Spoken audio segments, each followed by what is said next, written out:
बहुत सारे किस्से हैं।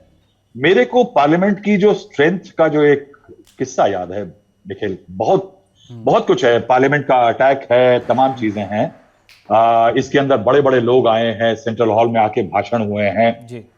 राजदीप ने कहा, जो वाजपेयी जी का भाषण था वो बहुत बड़ा था। मुझे आज भी याद है कि व्हील चेयर पे एक सांसद आता है और उसका वोट मैटर कर जाता है, सरकार गिर जाती है।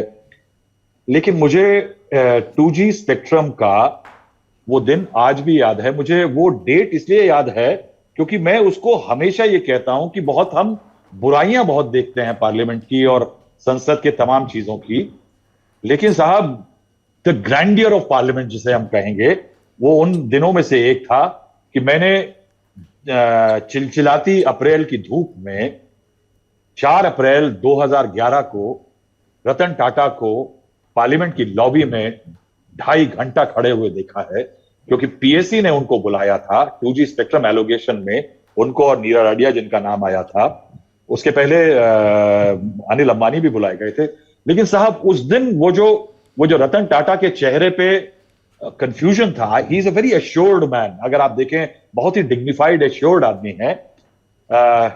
नई बिल्डिंग के बनाने में टाटा सन्स का एक बहुत बड़ा हाथ है, टाटा इतिहास का प्रोजेक्ट्स ने हिस्सा बन बनाया है। जाएंगे। टाटा प्रोजेक्ट्स ने बनाया है। मगर साहब रतन टाटा जी को यह भी याद रहेगा वो एक दिन कि पार्लियामेंट की जिस एक अदना कमेटी को, जिसको आज लोग तवज्जो नहीं देते हैं, उस एक पार्लियामेंट्री पैनल ने जब बुलाया था साहब, तो रतन टाटा पार्लियामेंट आया था, 2.5 घंटा बाहर खड़ा हुआ था, और अंदर छोटे छोटे उन अदना एमपी की, जिनकी आज वैल्यू मट्टी में नहीं समझते हो, लेकिन उन एमपीज ने उनको ग्रिल किया था। याद रखिए कि आज भी उस पार्लियामेंट में वही दम है। दूसरा मेरा सबसे ऐतिहासिक मौका था कि आप तमाम फ्रिक्शन सोचते हैं, सुनते हैं, लेकिन एक एक जज के इंपीचमेंट में एक राज्यसभा की डिबेट है। अगर कोई इस देश की पार्लियामेंट्री डेमोक्रेसी की डिबेट्स को सुनना चाहता है ना, और जानना चाहता है, यहां ट्विटर पे व्हाट्सएप पे तमाम झमेले नहीं करना चाहता, तो साहब एक बार उस सौमित्र सेन, जस्टिस सौमित्र सेन की जो इंपीचमेंट की डिबेट हुई थी, उसको सुन ले और उसको देख ले कि पार्लियामेंट का एका जो होता है वो किस तरह का होता है।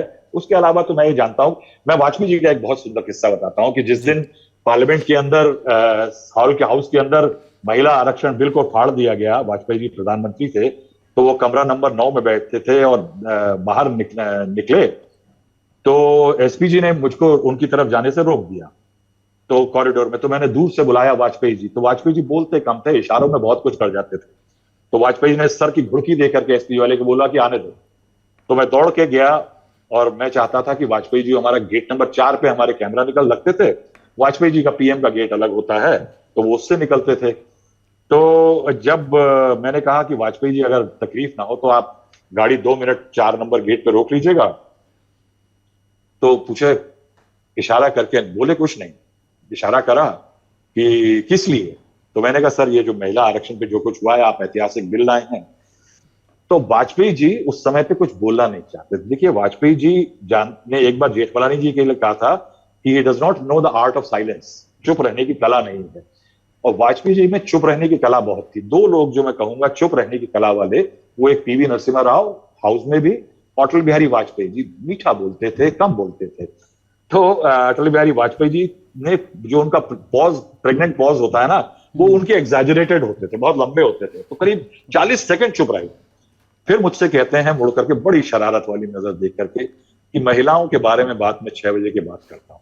और ये कह के वो मुस्कुराते हुए आगे चले गए। मैं निरुत्तर वहीं का वहीं खड़ा रह गया।